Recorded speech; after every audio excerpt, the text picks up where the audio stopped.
ladies and gentlemen, I'd like to welcome you back to another edition of Foreclosurepedia Podcast. Foreclosurepedia Podcast presentation of the Foreclosurepedia Radio Network, which premieres each Sunday evening at 2300 hours. We'll talk to you a little bit today about a dewinterization. Today we've come to a property to dewinterize it. As you can see, in the same process as the winterization, we've actually hooked the compressor. We charged the lines, made sure that they held charge. The utility company came out here and had keyed on the power. So we've gone through here and we've removed all the signs. Remember, we always talk about the winterization signs. They're gone. We've let all the water through. You can see the winterization solution is gone. We've tested every valve. Remember, we went ahead and hooked two there with our power cords and such, or airline hoses. You always want to make sure you test those lines, make sure there's no leak. What I always like to do as well is when I come into these properties, after I've properly tested my air pressure, well, I test it at about 30 psi or so, make sure there's no leaks. I key on each valve singularly, and just like right under there. Two things to pay attention to. You see that valve right there? That generally is going to go to a dishwasher. Since it's not connected, you want to make sure that's off before you ever turn that water on.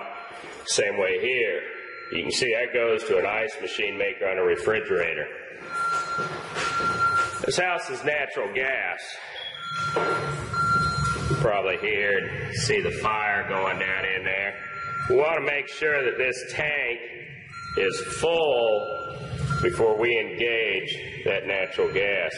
Additionally, depending on jurisdictions, the utility company may have to ignite that. Even though your work order tells you to ignite that, it's rather immaterial because of the fact that laws and codes are different from jurisdiction to jurisdiction. On this is natural gas as well. This is a self-lighter, not a big deal. Once again, your utility company has to come out and key that up. See our alarms rather going nuts here. We don't have the codes to it, so we're not going to cut it off. It's pretty cut and dry. Air pressure test. Make sure you don't have any leaks in your pipes initially. Bleed most of that air out of there. You can go ahead and sign in on your sheet. Need a picture of each room. Picture of every light on. We'll come back out here.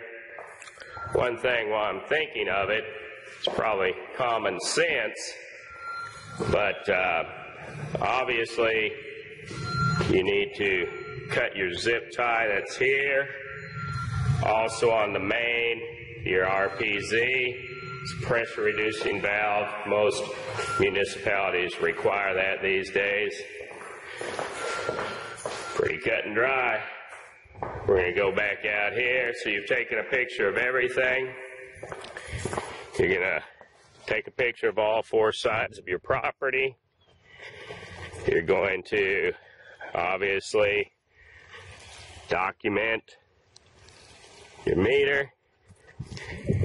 And for those of you whom are just starting out, to actually turn on your water, you can come over here, you can cut the zip tie, wheel it on, get a picture of your meter.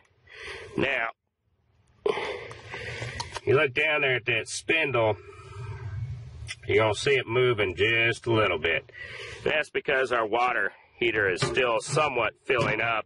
Those lines are charging.